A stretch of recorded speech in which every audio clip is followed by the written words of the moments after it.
वो पवित्र थी। Last part.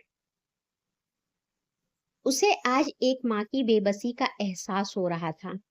हवेली पहुंचकर जमींदार का बेटा राधा को घर के पीछे बने अपने कमरे में ले गया। हवेली में लगभग सभी सो चुके थे। मुझे बहुत हैरानी हो रही है कि तुम इतनी जल्दी मेरे साथ आने को तैयार हो गई। मुझे तो लगा था कि तुम्हारे घर को मुझे स्वाहा करना ही पड़ेगा। उसने कमरा बंद करते हुए कहा। तुम्हें हैरान होने की जरूरत नहीं है, क्योंकि मेरे रहते हुए मेरे घर और मेरी माँ पर कोई भी बुरा साया नहीं मंडरा सकता। और अब मैं तुम्हारी शर्त के मुताबिक तुम्हारे साथ आ गई हूँ, लेकिन तुम मुझे हासिल कर पाओगे ये बात तुम भूल जाओ। क्यों? तुम क्या यहाँ से भागने की तरकीब सोचकर आई हो? जमींदार के बेटे ने हंसते हुए कहा, भागने की तो नहीं, लेकिन हाँ, तुम्हें इस दुनिया से रुखसत करने की तरकीब जरूर सोचकर आई हूँ, क्योंकि तुम्हारे जैसे राक्षस को इस दुनिया में रहने का कोई हक नहीं है। तुम जैसे लोगों की वजह से ही मेरी माँ जैसी औरतों को कोठा चलाना पड़ता है और हजारों लड़कियां वेश्या बनने पर मजबूर हो जाती हैं। लेकिन अब बस, अब तुम इन सब का भुगतान करोगे। ये कहते हुए राधा ने अपने पीछे छिपाया हुआ चाकू निकाल लिया। ओह, तो अब तुम मुझ पर हमला करोगे, मुझे मारोगी। इतना कहकर जमींदार का बेटा राधा पर झपट पड़ा। राधा ने बड़ी ही फुर्ती से अपना बचाव करते हुए उसके हाथ पर चाकू से वार कर दिया। जमींदार का बेटा अपनी इस चूक से तिलमिला उठा।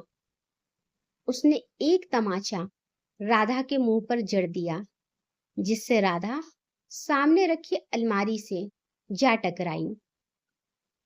उसके सिर से खून बहने लगा और आंखों के आगे अंधेरा छा गया, लेकिन फिर भी उसने हिम्मत नहीं हारी। राधा ने जमीन से उठने की कोशिश की, लेकिन उसका सिर दर्द से फटा जा रहा था। जमींदार का बेटा उसकी तरफ बढ़ा, लेकिन इससे पहले कि वो राधा को अपनी गिरफ्त में लेता, राधा ने अपनी सारी ताकत लगाकर चाकू से उसके सीने पर जोरदार वार किया। जमींदार का बेटा उस वार को सहन नहीं कर पाया और जमीन पर गिर पड़ा। किंतु उसमें शैतानियत अब भी बाकी थी। उसने राधा के पैरों को कसकर जकड़ लिया। राधा दर्द से चिल्ला उठी। वह खुद को छुड़ाने का प्रयास कर रही थी, लेकिन घाव की वजह से उसे कमजोरी महसूस होने लगी थी। अंत में कोई चारा ना पाकर राधा ने पास पड़े गमले को उसके सिर पर दे मारा और वो उससे खुद को छुड़ाने में कामयाब हो गई। उसने सोचा कि जमींदार का बेटा मर चुका है। राधा की सांसें तेज चल रही थी, लेकिन दूसरी तरफ उसे सुकून भी महसूस हो रहा था कि वह उस शैतान की हैवानियत का शिकार बनने से बच गई। लेकिन शायद किस्मत को कुछ और ही मंजूर था। राधा खुद को किसी तरह संभालकर दरवाजे की तरफ बढ़ी। वह कमरे से निकलती इससे पहले ही पीछे से चाकू का वार उसकी कमर को भेद गया। अगर मैं मरूंगा तो इस दुनिया में तुझे भी नहीं रहने दूंगा। जमींदार का बेटा ये आखिरी शब्द बोलकर मर गया। राधा घायल होकर गिर पड़ी। उसे समझ नहीं आ रहा था कि वह यहाँ से कैसे निकले। उसे एहसास हो गया था कि उसका आखिरी समय आ चुका है। किंतु मरने से पहले वह अपनी बड़ी माँ से मिलना चाहती थी। वह उन्हें बताना चाहती थी कि उनकी बेटी ने किस तरह उस शैतान का बहादुरी से सामना किया और उसे उसके बुरे इरादों में नाकामयाब कर दिया। उसे इस वक्त एक ही नाम ध्यान आया, कान्हा। उसने हाथ जोड़कर आसमान की तरफ देखते हुए कहा, कान्हा, आज आपकी राधा ने अपनी माँ की कसम का मान भंग होने नहीं दिया। अच्छाई और बुराई की जंग में आज भी अच्छाई की ही विजय हुई है। लेकिन मैं इस आखिरी समय में अपनी बड़ी माँ से मिलना चाहती हूँ। आप मुझे ताकत दीजिए ताकि मैं अपनी माँ की गोद में सिर रखकर आपके मंदिर के सामने चैन से सदा के लिए सो सकूं। राधा ने अपनी माँ के लिए एक आखिरी कोशिश की और भगवान ने भी उसकी पूरी मदद की। राधा सारी रुकावटें पार करती हुई आखिरकार अपने घर के द्वार तक आ पहुंची। राधा के घावों से बहुत खून बह चुका था। रेशमा सारी रात से घर के बाहर ही बैठी थी।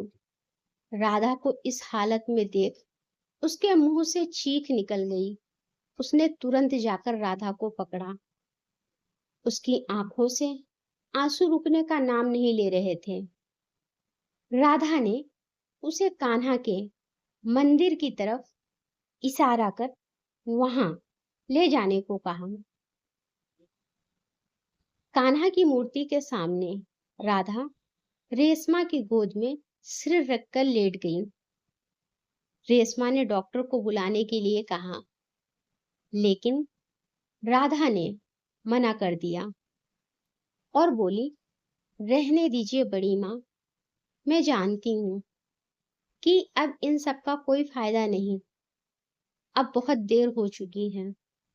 लेकिन बड़ी माँ, मैं आपको बताना चाहती हूँ कि जो कसम आपने अपनी बेटी के लिए ली थी उसे मैंने टूटने नहीं दिया।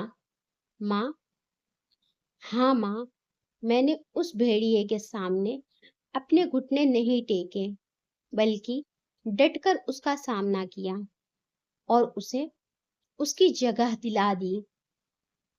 मैंने उस राक्षस का अंत कर दिया माँ। वो अब आपको कभी परेशान नहीं करेगा। बस अब आप मुझसे वादा कीजिए कि जो भी आज तक इस घर में होता आया है अब वो नहीं होगा। अब आप सिर्फ एक माँ बनकर रहेंगी, राधा की माँ। कीजिए वादा। रेशमा ने हाँ में अपना सिर हिला दिया। बस माँ, अब मैं बहुत थक गई हूँ। अब मैं हमेशा के लिए अपने कान्हा के पास जाना चाहती हूँ और सुकून से आपकी गोद में सोना चाहती हूँ। इतना कहकर राधा ने अपनी आंखें हमेशा के लिए बंद कर लीं। राधा, तू मुझे ऐसे छोड़कर नहीं जा सकती। मेरी बच्ची, तू ऐसा नहीं कर सकती मेरे साथ। आंखें खोल राधा, देख, तेरी बड़ी माँ बुला रही है तुझे। एक बार तो आंखें खोलना बेटी। रेशमा की चीखें पूरे घर में गूंज रही थी। आज राधा भले ही मर चुकी थी, लेकिन उसका जमीर आज भी जिंदा था। आज रेशमा की तपस्या सफल हो गई थी, लेकिन उसकी तपस्विनी हमेशा के लिए अपनी भक्ति में लीन हो चुकी थी और वह हमेशा ही पवित्र रही। अगर आपको कहानी अच्छी लगी हो तो लाइक करें और मेरे चैनल को सब्सक्राइब करें। धन्यवाद।